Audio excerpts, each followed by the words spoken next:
Assalamualaikum. Hi and very good morning to Madam Asma Rashida. So today we will be presenting about hyperinflation in Sudan. We will talk about hyperinflation in Sudan. Hyperinflation means price rise so fast that money quickly loses its value.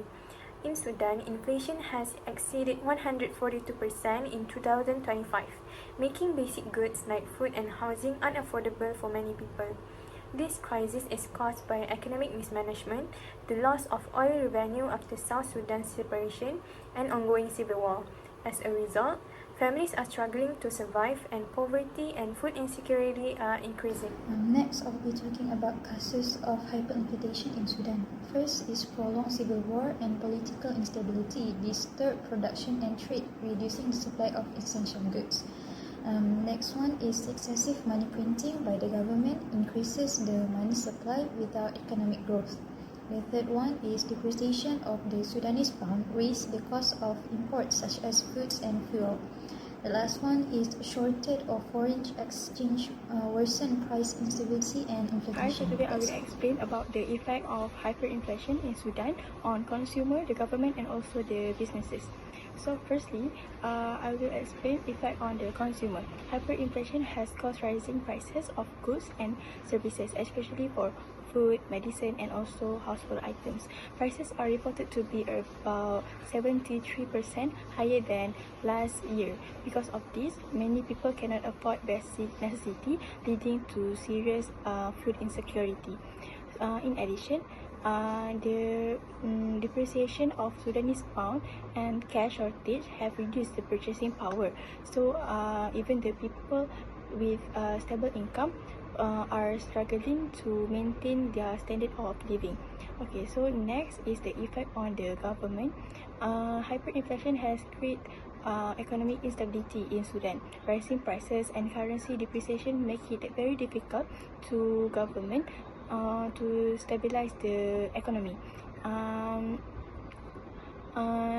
Next is the government also have limited financial resources, which reduce its ability to provide social assistance to people facing hunger and malnutrition.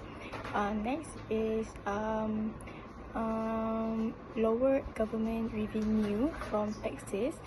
It's because the economic activity have slowed down.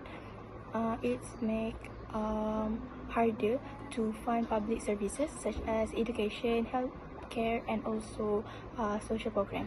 And lastly is the effect on the businesses.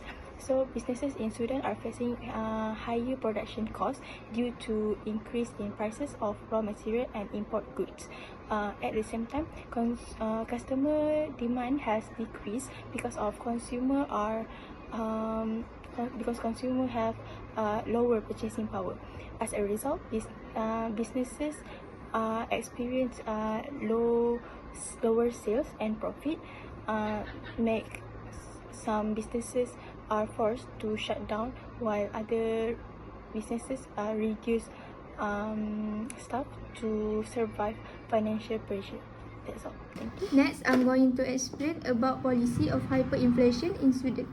The first policy is exchange rate policy in Sudan. Sudan introduced exchange rate reforms to help stabilize its currency and reduce market distortions. The government allowed the exchange rate to follow market conditions instead of fixing it.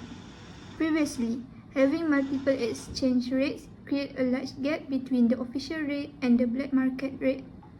This encouraged speculation and currency hoarding, caused rapid currency depreciation and increased inflation. The second policy is full subsidy reform and fiscal consolidation policy in Sudan. The Sudanese government reduced and later removed full subsidies to ease its financial burden. Private companies were allowed to import food at market price, which reduced pressure on the currency. At the same time, the government limited money printing to control the fiscal deficit and reduce hyperinflation. The last policy is about monetary and banking sector reforms. Lastly, as part of the medium-term measures, the IMF and the Sudanese authorities focus on improving the monetary policy framework, strengthening bank supervision, and enhancing the capacity of the central bank to manage economic challenges. The main goal of these reforms is to allow central bank to operate more independently and to help banks better handle economic problems that could lead to high inflation. In conclusion, Sudan's hyperinflation is mainly caused by ongoing conflict, political instability, excessive money printing, and a weakening currency.